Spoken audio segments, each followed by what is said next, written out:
मुख्यमंत्री एकनाथ शिंदे हे पाहणी करण्यासाठी पोहोचलेले आहेत। आज मुख्यमंत्री एकनाथ शिंदे हे संभाजीनगरच्या मध्ये जाऊन त्यांनी दुष्काळाच्या परिस्थितीचा आढावा घेतलेला होता। त्यानंतर तातडीने मुख्यमंत्री हे डोंबिवली MIDC मध्ये पोहोचलेले आहेत, जिथं आज भीषण असा स्फोट झाला आणि ज्या स्फोटामध्ये जवळपास 7 जणांचा दुर्दैवी मृत्यू झाला आहे, तर 40 पेक्षा जास्त लोक जखमी झालेत। अतिशय भयंकर असा हा स्फोट होता। 2 ते 3 किलोमीटर परिसरामध्ये या स्फोटाचे हादरे जाणवले। मुख्यमंत्री एकनाथ शिंदे यांच्या सोबतच कल्याण डोंबिवली लोकसभेचे खासदार डॉक्टर श्रीकांत शिंदे सुद्धा दुपारपासून या परिसरात उपस्थित आहेत आणि आताही ते मुख्यमंत्र्यांसोबत या परिस्थितीचा घटनास्थळाचा आढावा घेत आहेत। या परिसरातल्या ज्या केमिकल कंपन्या आहेत त्या केमिकल कंपन्यांमध्ये सतत होणारे जे स्फोट आहेत तो चिंतेचा विषय आहे आणि आता या संदर्भात सरकार नेमकी काय पावलं उचलतं हे पाहणं महत्त्वाचं आहे। आज दुपारी बॉयलरचा झालेला स्फोट हा अतिशय भीषण होता। जवळपास 2 ते 3 किलोमीटर परिसरातल्या इमारतींना त्यामुळे तडे गेले आणि बाजूचा जो परिसर होता कंपनीचा तो पूर्णपणे बेचिराख झालेला आहे।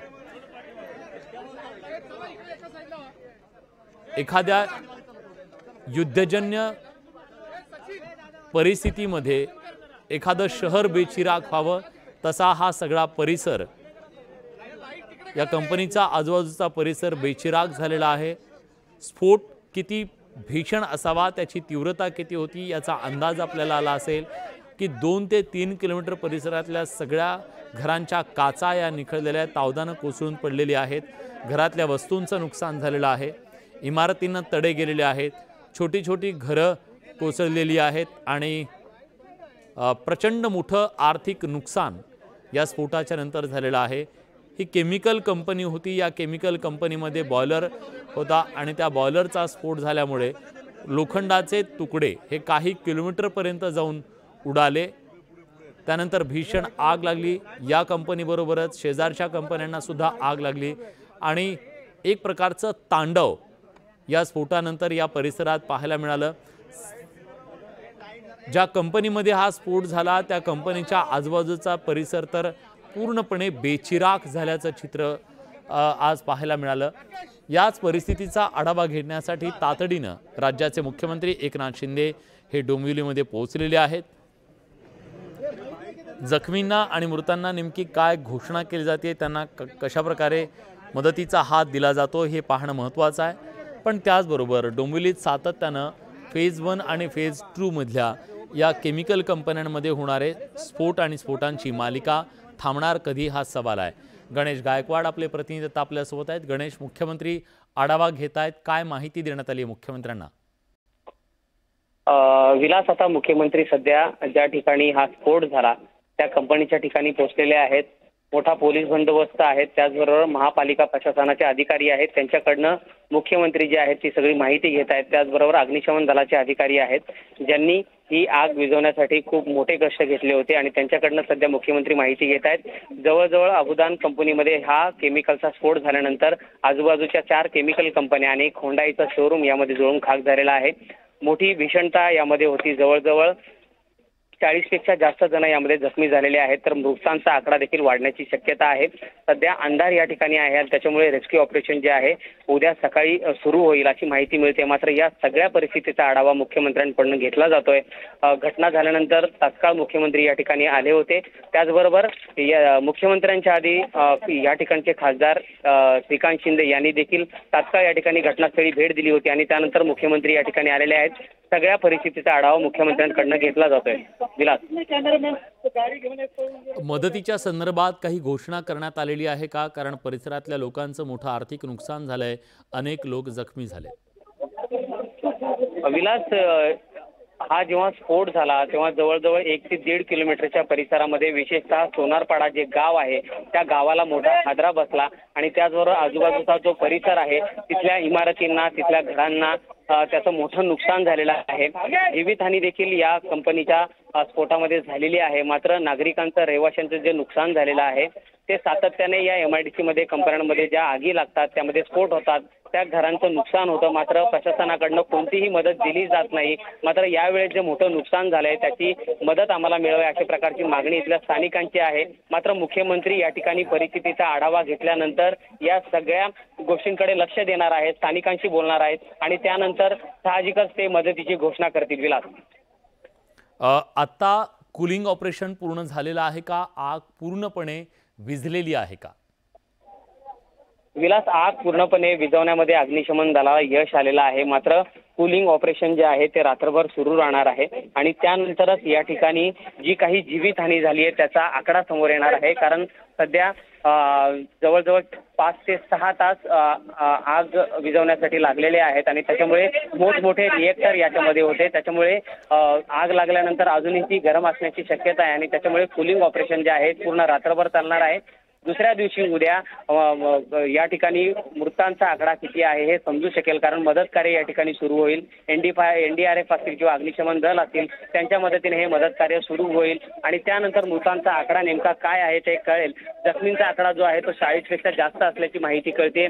शास्त्रीनगर रुग्णालय असेल किंवा आजूबाजूचे जे खाजगी रुग्णालय आहेत त्यामध्ये या रुग्णांना दाखल करण्यात आलंय, त्यांच्यावर उपचार सुरू आहेत आणि यानंतर मुख्यमंत्री जे आहेत ते जखमी जे आहेत त्यांची विचारपूस करण्यासाठी निघणार आहेत। विलास, गणेश, या आगीचं कारण कळू शकलंय का? आणि दुसरी महत्त्वाची गोष्ट, याला जबाबदार कोण याच्याबद्दलची काही माहिती, प्राथमिक माहिती पोलिसांच्या हाती लागली आहे का? विलास, ही अबुदान कंपनी आहे, ही केमिकल कंपनी आहे। विशेष म्हणजे या कंपनीमध्ये काही रासायनिक मिश्रण सुरू होतं आणि रिएक्टरचा स्फोट झाला आणि त्यानंतर आजूबाजूच्या ज्या इतर 4 कंपन्या होत्या त्या या आगीच्या भक्ष्यस्थानी आलेल्या आहेत आणि त्याच्यामुळे आगीचं जे स्वरूप आहे ते मोठं झालं आणि विशेष म्हणजे या रिएक्टरचा स्फोट झाल्यानंतर त्याचे लोखंडाचे 3-3 किलोचे जे लोखंडाचे पार्ट्स आहेत, जे तुकडे आहेत ते 1 किलोमीटरच्या परिसरामध्ये जाऊन घरांवर आदळले आणि त्यांचं मोठं नुकसान झालंय। मात्र या ठिकाणी सध्या मदत कार्य सुरू व्हायला उद्याची वेळ उजाडणार आहे आणि त्याच्यामुळे जो मृतांचा आकडा आहे तो वाढण्याची शक्यता आहे। मात्र ही आग कशामुळे लागली याची अजून माहिती प्रशासनाने दिलेली नाहीये। प्रशासन या आगी संदर्भात माहिती घेते आणि त्यानंतर ही आग नक्की कंपनी प्रशासनाच्या हलगर्जीपणामुळे लागली आहे का याची चौकशी केली जाईल आणि दोषींवर कारवाई केली जाईल, अशा प्रकारचं प्रशासनाचं म्हणणं आहे। विलास, गणेश, ही काही पहिली आग, पहिली दुर्घटना आहे असं अजिबात नाही। गेल्या काही वर्षात सातत्यानं अशा प्रकारच्या आगी आणि अशा प्रकारचे जीव जाताना आपण पाहिलेले आहेत। या सगळ्या प्रश्नाच्या बद्दल काही धोरणात्मक निर्णय घेतला जाऊ शकतो का? कारण रहिवासी भागातल्या या केमिकल कंपन्या आज लोकांच्या जीवावर उठल्यात। विलास, एक महत्त्वाची गोष्ट यामध्ये सांगू शकतो मी की जेव्हा महाआघाडीचं सरकार होतं त्यावेळेस या डोंबिवली MIDC परिसरातील 156 कंपन्या ज्या आहेत त्यांचं स्थलांतरण करण्याचा निर्णय घेतला गेला होता। पाताळगंगा या ठिकाणी या कंपन्यांचं स्थलांतरण होणार होतं। स्थानिक नागरिकांची जी मागणी होती त्या मागणीच्या अनुसार मात्र जेव्हा महायुतीचं सरकार आलं तेव्हा हा जो निर्णय आहे तो बसनात गुंडाळला गेला। त्याच्यामुळे स्थानिकांची मोठ्या प्रमाणात नाराजी होते। यापूर्वी देखील प्रोबेस जी कंपनी होती त्या कंपनीमध्ये भीषण स्फोट झाला होता आणि 10पेक्षा जास्त नागरिकांचा यामध्ये बळी गेला होता। विशेष म्हणजे या नागरिकांचा बळी जाऊन देखील त्यांना, त्यांच्या कुटुंबियांना अजून नुकसान भरपाई मिळाली नाहीये। त्याच्यामुळे त्यांची नाराजगी आहे आणि या केमिकल कंपन्या ज्या आहेत त्यांचं प्रशासन जे आहे कुठेही सुरक्षेची काळजी घेताना दिसत नाही, यावरून दिसतंय। कारण सातत्याने आपण पाहिलं असेल की कंपनींना आगी लागण्याच्या घटना असतील किंवा हिरवा पाऊस असेल, निळा पाऊस असेल, या संदर्भाचं प्रदूषण या क्षेत्रामध्ये होत असताना स्थानिक रहिवासी आहेत ते जीव मुठीत घेऊन या ठिकाणी राहत आहेत। त्याच्यामुळे आज जी आग लागली त्याच्यामध्ये जे नुकसान झालंय त्याची निदान भरपाई प्रशासनानं द्यावी अशी एकमेव मागणी स्थानिकांची आहे। विलास, आता तरी किमान इतके जीव गेल्यानंतर त्याच्याबद्दलची कठोर पावलं उचलण्याच्या दृष्टीनं मुख्यमंत्र्यांनी काही सुतोवाच केलंय किंवा खासदारांनी तिथं काही सुतोवाच केलंय?